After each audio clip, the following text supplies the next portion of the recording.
horumarka dalku waxa uu ku jiraa qoyska oo hagaaga. Hagaaga qoyskuna waxa uu ku jiraa lamaanaha oo aqoonta qoyska yeesha. Haddii ay lamaanuhu aqoonta qoyska yeeshaan, waxa ay soo saarayaan ubad tayo leh oo si wanaagsan loo barbaariyay oo kaalin kasta oo ay nolosha ka galaan sida ay tahay uga soo baxa, dabeetana horseeda horumarka dalka.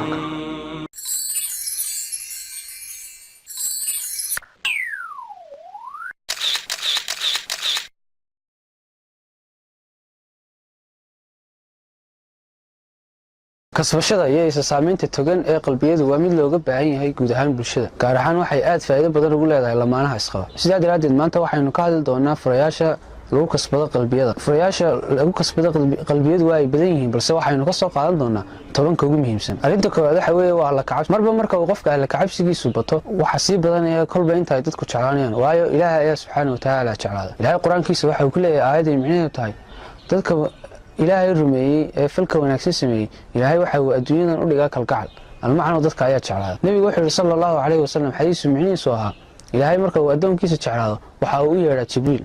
Waxa uu ku yiraahdaa adoonkaygi hebel ayaan jeclaaday, adiguna jeclow. Jibriilna waxa uu u yeeraa malaa'igta kale oo dhan, waxa uu ku yiraahdaa Ilaahay adoonkii hebel ayaa jeclaaday, idinkuna jeclaada. Deetana xagga samada ayaa laga jeclaadaa. Deetana Ilaahay waxa uu adduunyada u dhigaa aqbalaad, yeeli dadku adiga kor ku aqbalaan kalgacal iyo naxariis. Sidaa daraadeed hadiyo goor waxaad ku dadaashaa xiriirka ka dhaxeeya adiga iyo Ilaahay. Ilaahayna waxa uu hagaajin doonaa xiriirka ka dhaxeeya adiga iyo lamaanahaaga, adiga iyo xaaskaaga, adiga iyo xaaskaaga.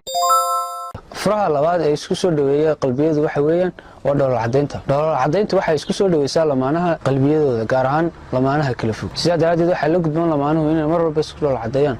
Ma aha inuu ninka gurigiisa ku soo galo saynu hore uga soo hadalay isagoo aad moodo inay cidiisa soo laayeen ama cadhaysan yihiin. tan waxay qalbiga jab ku tahay lamaanaha iyo inta guriga joogtay iyo caruurtiisa intaba. Nabiguna wuxuu yiri sallallahu alayhi wasallam xadiis micnihiisu ahaa, walaalka oo aad u dhoolal cadeyso waxa kugu sugan sadaqo. Sidoo kale waxa uu yiri Nabigu sallallahu alayhi wasallam xadiis kale oo micnihiisu ahaa, ha yareysan khayrka xitaa haddii aad ku qaabisho walaalka waji furfur. mid ka mid ah waa arrinta saddexaad ee furayaasha lagu kasbado qalbiyadu waxa weeyaan waa isa salaamin. in ay dadku hadiyo goor isa salaamaan waa mid isu keenaysa labada qof isku soo dhawaanshooga. Lamaanaha ayaana taa aad ugu sii baahi badan. Sidaa daraadeed waa in lamaanuhu hadiyo goor si joogta isku salaamaan. Nabiguna wuxuu yiri sallallahu alayhi wasallam xadiis micnihiisu ahaa, salaan qof kasta garanaysa iyo qof kasta garanayna inta. furaha afraad ee ka mid ah furayaasha lagu kasbado qulubta waxa weeye waa hadiyada, isku hadiyeynta. Nabigu wuxuu yiri sallallahu alayhi wasallam xadiis micnihiisu ahaa, isku hadiyeeya waa is jeclaan doontaan. Hadiyaduhu waxa ay qulubta ka sifeeyaan naxliga iyo nacaybka. Lamaanaha ayaana ugu baahi badan inay hadiyo goor hadiyadaha si joogta ah isku siiyaan. dadka qaarkood ayaa waxay u maleeyaan in hadiyadu inay tahay inay noqoto shay qaali ah. marka qaarkood dhalinyartu markay wada xasaawayaan ama ay ku jiraan marxaladda meherka intaan isu aqal gelin ka hor, waxay isku keenaan hadiyada qaali ah. deetana marka ay guriga isugu yimaadaan, wax hadiyada oo isku keenaan habeeraatee ma jirto.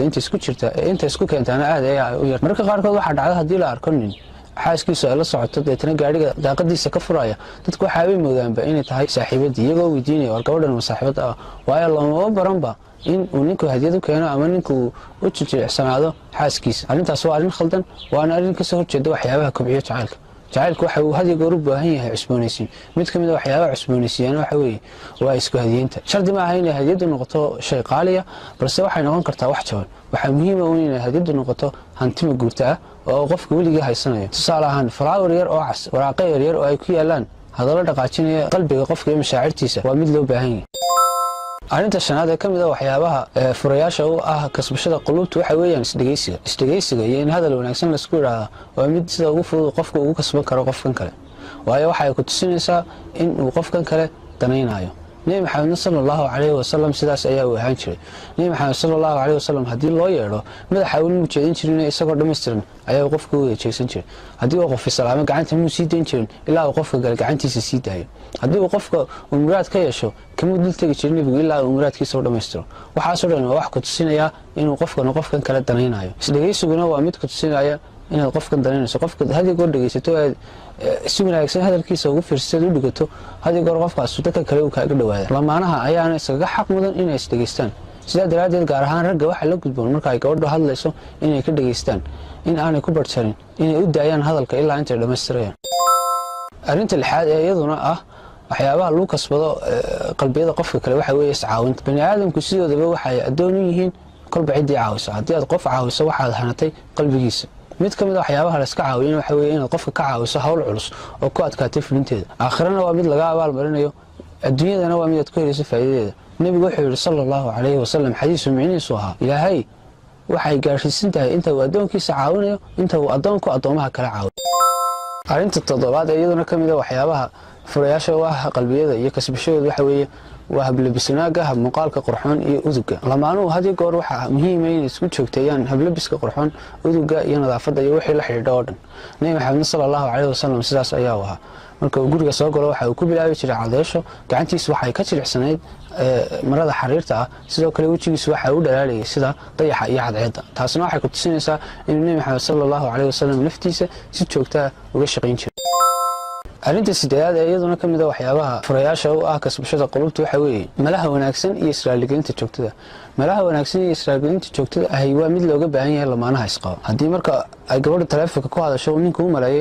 in la hadlayso amaba marka uu ninku gurigiisa yimaado isagoo cadar cusub ku buufsan yahay ay israado ninku dumar kale ayaa soo maray waa mushkilad hadii goor lamaanuhu waa inay wanaag isaga maleeyaan waa inay marka hore dhisaan kalsoonida iyaga ka dhaxaysa deetana tan waxay xoojinaysaa in ay malo wanaagsan iska maleeyaan sidoo kale in ay israali geliyaan iyaduna waa mid muhiim ah israali gelintu waxa ay xal u tahay mushkilado tiro badan haddii markii mushkilada dhacdadii khaldani ay raali geliso qofka kale waxa ay xal u noqonaysaa mushkilado tiro badan oo furmi lahaa haddii uu ninka ama ay gabadhu ku madax adeegto khaladka ay gashay ama khaladka uu galay arinta sagaalaad ee ah waxyaabaha ama furayaasha lagu kasbado qalbiyada waxa weeyaan in la isku sheegto jacaylka nabigu wuxuu yiri sallallahu alayhi wasallam xadiis micnihiisu ah haddii uu qof kale jeclaado ha u sheeg lamaanaha ayaa isaga baahi badan inay isugu sheegtaan jacaylkooda waana mid ay tahay inay rag iyo dumarku isku cabirtaan dareenkooda caatifadeed iyo dareenkooda jacayl ee ay leeyihiin sidaa daraadeed ku dadaala inaad isku cabirtaan dareenkiina ku dadaala inaad jacaylkiina isku sheegataan xitaa ereyada aad ku cabiraysaan haddii noqdaan ereyo beena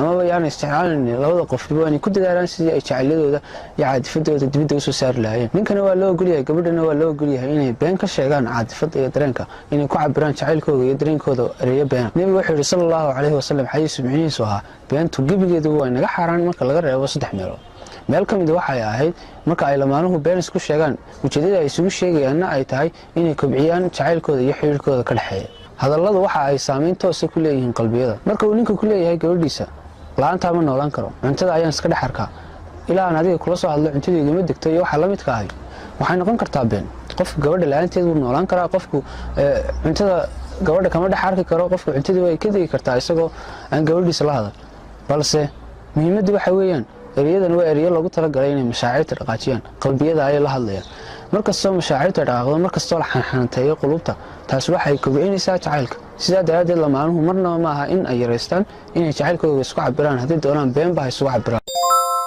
arinta tobnaad ee ugu muhiimsan ee ka mid ah waxyaabaha ama furayaasha lagu kasbado dadka kale ama furayaasha ay tahay isu kasbadaan lamaanaha isqaba waxa weeye inuu qof walba qofka kale ku aqbalo sida uu yahay ilaahay subxaanahu wa tacaala ayaa dadka kala duway dadku way kala duwan yihiin waayo dadku marka hore waxay ka kala yimaadeen guryo kala duwan waxay ku soo barbaareen meelo kala duwan waxbarashooyin kala duwan ayaa ay soo barteen laba deegaano kala duwan ayay ka yimaadeen sidaa daraadeed inuu qof walba qof kale ku aqbalo sidaa uu yahay waa arrin muhiim ah qofna ma helayo qof dhammaystiran iyaga ayaa isdhammaystiraya qofna ma helayo qof bilaa-iina dhaliila ayaa uu qof walba leeyahay sidaa daraadeed waxaa muhiim ah lamaanuhu marka ay wada joogaan inay awoodda saaraan mid walba waxa kale uu ku fiican yahay inay iska indhatiraan mid walba waxyaabaha uu ku xun yahay nabiguna wuxuu yiri sallallahu alayhi wasallam xadiis micnihiisu ahaa qof mu'min gabadh mu'minada ma naco haddii uu tilmaam ay ku khaldan tahay ay leedahay tilmaan kale ay ku wanaagsan tahay ayaa uu ku jeclaada ilaahayna waxa uu ku yiri quraankiisa aayada micnaheedu tahay waxa laga yaabaa inaad wax nacdaan laakiin arrintaas ay noqoto mid idin wanaagsan waxaa muhiim ah in lamaanuhu iska ilaaliyaan marka laba arrimood